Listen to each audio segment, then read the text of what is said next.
Bienvenidos y bienvenidas a esta clase del posgrado en Cibercrimen y Evidencia Digital de la Facultad de Derecho de la Universidad de Buenos Aires. Mi nombre es Ana Di Iorio y conmigo vamos a ver en este primer módulo todo lo que tiene que ver con introducción a la informática forense y a la evidencia digital. En esta oportunidad también vamos a hacer hincapié en aquellos conceptos básicos que a ustedes les van a servir para poder llevar a cabo toda la materia a nivel de aspectos técnicos. Con esto nos referimos específicamente a algunos puntos que están relacionados con una introducción a los sistemas operativos y la introducción a los conceptos básicos de redes y de teleinformática. Si esta materia se llama informática forense y evidencia digital, lo ideal es que empecemos definiendo a qué llamamos informática forense. En la placa que ustedes verán, yo les dejo algunas de las definiciones, en particular la definición de Interpol y la definición del NIST. Desde el punto de vista informático, nosotros decimos que la informática forense es la aplicación forense de las ciencias informáticas. En definitiva, es aplicar el conocimiento experto en todo lo que está vinculado o relacionado al actuar pericial. Pero el Interpol y el NIST dan algunas definiciones un poco más concretas. Como ustedes podrán leer, Interpol define a la informática forense como una de las ramas de las ciencias forenses que se encarga de la identificación, adquisición, procesamiento, análisis y presentación de datos almacenados en una computadora, en un dispositivo digital o en cualquier otro medio de almacenamiento digital. En cambio, el NIST, que es el Instituto Nacional de Tecnología y Estándares de los Estados Unidos, una referencia en todo lo que es esta temática, define al análisis forense digital como el campo de las ciencias forenses que se ocupa de recuperar, almacenar y analizar datos electrónicos que pudieran ser útiles en investigaciones criminales. Esto incluye información de computadoras, de teléfonos móviles y cualquier otro dispositivo de almacenamiento de datos. Existen también otras definiciones, pero basándonos en estas dos, que son las más importantes a nuestro entender, ¿por qué? Porque una de ellas habla del análisis forense digital y otra de ellas, que es la de Interpol, habla de todo el proceso de análisis, no solo de análisis, sino también de identificación, de adquisición y de procesamiento, que lo vamos a estar viendo a lo largo de esta asignatura. Entonces, si vamos a concluir en que la informática forense, en definitiva, es la aplicación forense de las ciencias informáticas, podríamos también considerar un alto, digamos, un gran espectro en todo lo que tiene que ver con esta disciplina. Pero el objetivo principal de la informática forense, como una rama de las ciencias forenses, que son aquellas ciencias que justamente colaboran en la investigación criminal, es recuperar evidencia digital y que esa evidencia digital pueda tener un valor probatorio que corresponde. Entonces, ¿a qué denominamos evidencia digital o cuándo estamos hablando específicamente de evidencia digital? En definitiva, la evidencia digital es cualquier dato que está almacenado en un medio digital que pueda ser útil en una investigación. Esa es la definición más concreta. Existen también otras definiciones que yo por supuesto que los vamos a profundizar luego en la asignatura, pero lo importante es que nos quedemos con ese concepto. De todos los datos que se extrayeron de un medio, de todos los datos que se procesaron, aquel que va a conformar la evidencia digital es específicamente el dato que vaya a colaborar en la investigación criminal. Nosotros decimos entonces que tenemos una tríada, en definitiva, que es la tríada indicio, evidencia, prueba. Algunas de las evidencias recolectadas luego van a ser transformadas efectivamente en una prueba digital. Ahora bien, como definimos a la informática forense como una rama de las ciencias forenses, resulta muy importante que consideremos cómo se aplican aquellos principios de las ciencias forenses específicamente a la informática. Hoy nos vamos a centrar en los tres principios básicos. Luego veremos cuáles son el resto de los principios de la criminalística que podemos aplicar a la informática forense. ¿Y cuáles son esos 3 principios básicos?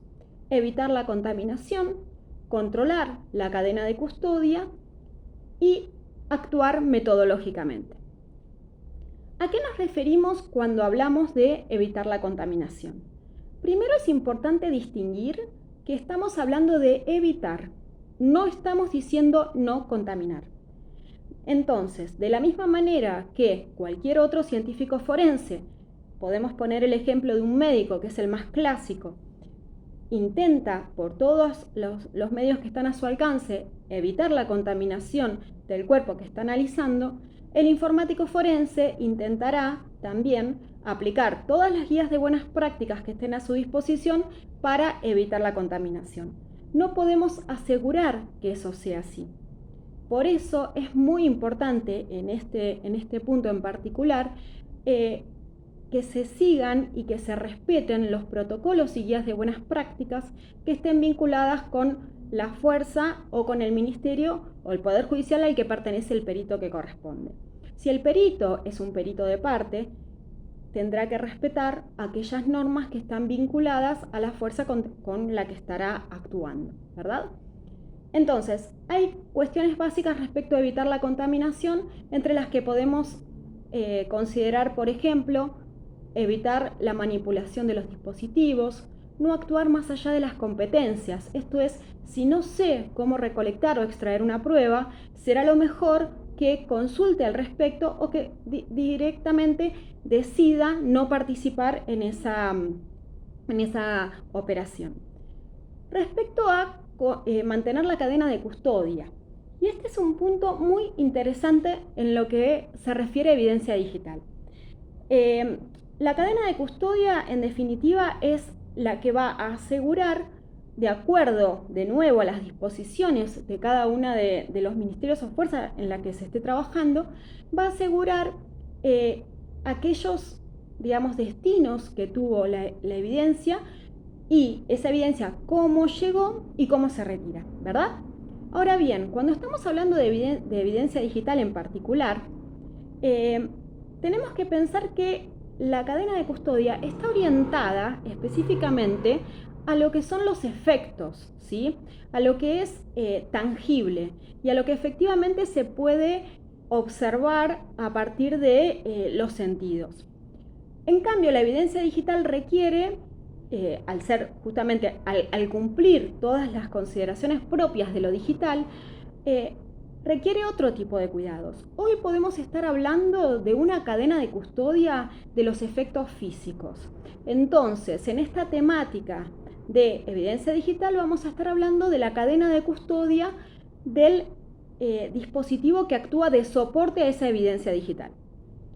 Por dar un ejemplo, podemos considerar que lo que se mantendrá la cadena de custodia del dispositivo electrónico, no de la evidencia digital propiamente dicha, ¿sí? Y en lo que refiere específicamente al actuar metodológico, esto requiere un particular interés. Y aquí vamos a hacer un hincapié en los próximos encuentros. Pero debemos recordar que el actuar metodológico es aquello que le da sustento al trabajo del perito, ¿sí? Puede ser que exista una guía de buenas prácticas, que exista un protocolo que se debe seguir y eso va a ser el fundamento que utilizará el perito al momento de tener que defender su trabajo. Sin embargo, también puede ser que ese guía de buenas prácticas que no exista una guía de buenas prácticas oficial de la institución en la que el perito está trabajando.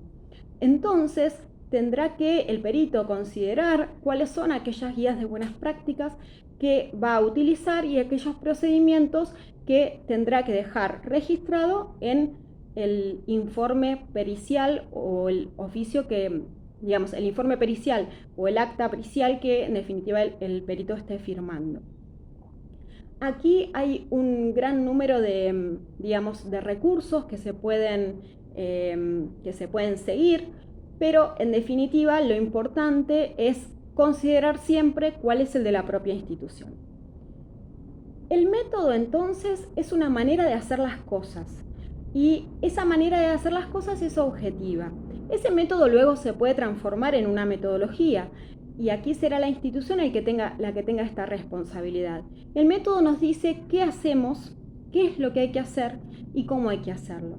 En cambio, la metodología no solo dice qué y cómo, sino que también dice quién es el responsable de un determinado actuar y también dice cuándo hay que hacer una determinada tarea.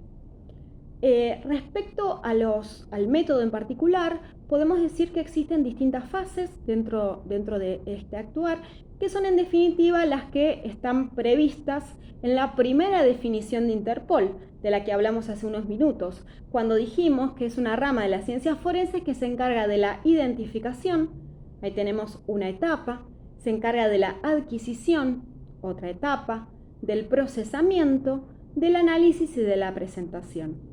Generalmente en estas guías se le incluye, además de las etapas manifestadas por Interpol, una etapa que nosotros denominamos la etapa de recolección, que es justamente cuando se recolectan los objetos que son el soporte de la evidencia digital. Y cuando hablamos de análisis no solemos decir solo análisis, sino extracción y análisis. ¿Por qué? Porque hay una etapa en particular que tiene que ver con extraer todo lo que se encuentra dentro del dispositivo y luego esa extracción se transformará en definitiva a través del análisis tendrá por objetivo encontrar esa evidencia digital. Voy a tomar unos minutos para poder hablar de cuáles son los conceptos básicos, estos conceptos básicos de introducción a los sistemas operativos y de la informática y redes que estaremos utilizando a lo largo de la asignatura. Entonces, cuando hablamos de sistemas operativos, ¿por qué le damos tanta importancia a esto? Porque en general hay dos grandes medios a partir de los cuales se obtiene información, ¿verdad?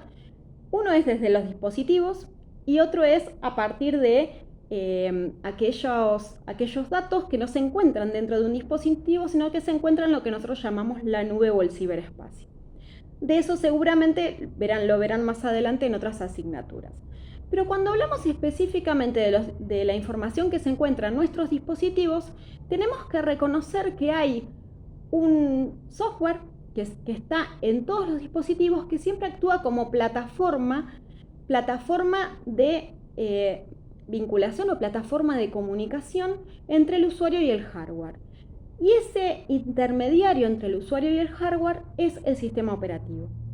Los sistemas operativos son el programa más importante de un sistema de computación, porque tienen como objetivo trabajar en todo lo referido a la administración y gestión de todos los recursos de hardware que se encuentran en nuestro dispositivo.